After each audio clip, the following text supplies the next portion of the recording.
कहते हैं किसी चीज को अगर पूरी शिद्दत से चाहो तो पूरी कायनात उसे तुमसे मिलाने की साजिश में लग जाती है।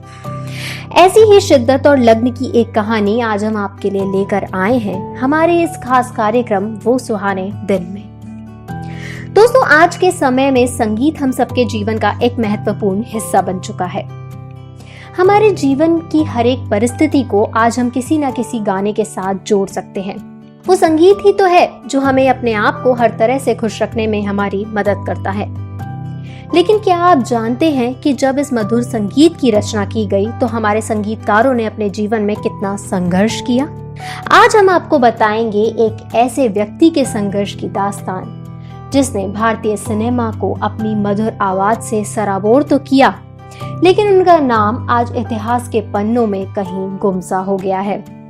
हम बात कर रहे हैं जाने माने गायक और एक्टर के.एल. सहगल यानी कुंदन लाल सहगल की। सहगल साहब का जमाना उस वक्त का है जब मुंबई नहीं बल्कि कोलकाता फिल्मों की नगरी हुआ करता था और लोग अपने सपनों की तलाश में कलकत्ता आया करते थे। जी हाँ, के.एल. सहगल का जन्म 11 अप्रैल 1904 को जम्मू में हुआ था। वे मूलतः पंजाब से थे, लेकिन उनके पिता अमरचंद सहगल जम्मू में तहसीलदार थे।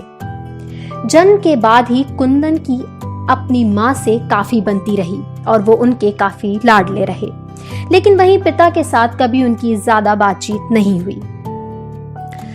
कुंदन का ध्यान बचपन से ही संगीत की ओर था, जिसके चलते उनके पिता को उनके भविष्य की चिंता लगी रहती थी।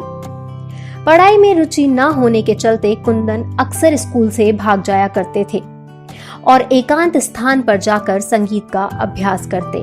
महज 10 साल की उम्र में ही उन्होंने रामलीला में सीता का किरदार निभाना आरंभ कर दिया। लेकिन कुंदन की संगीत और अभिनय के प्रति इस रुचि और लग्न को समझने वाला उनके घर में कोई नहीं था, जिसके चलते उन्होंने 20 बरस से भी कम उम्र में अपना घर छोड़ दिया और वो अपने सपनों को उड़ान देने कलकत्ता की ओर निकल पड़े। कलकत्ता के न्यू थिएटर्स से उन्होंने अपने संगीत और अभिनय की शुरुआत की। साल 1932 में सहगल ने मोहब्बत के आंसू, सुबह का सितारा तथा जिंदा लाश इन 3 फिल्मों में अभिनय किया। 1933 में उन्होंने यहूदी की लड़की तथा कारवाने हयात में काम किया।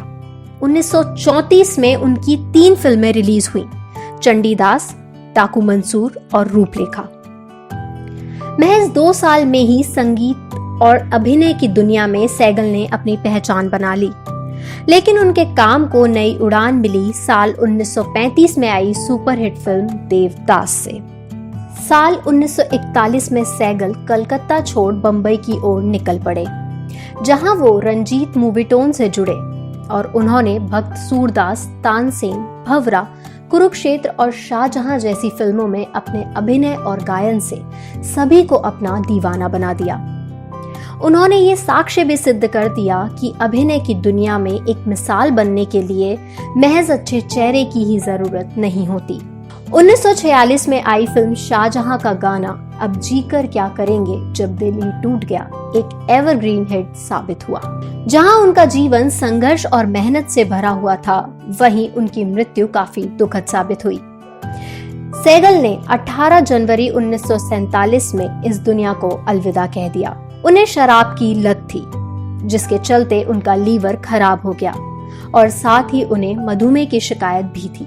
अगर वो शराब को अपनी आदत न बनाते तो शायद आज हम उनके गाए हुए और भी कई मधुर गीतों को अपने जीवन का हिस्सा बना सकते थे।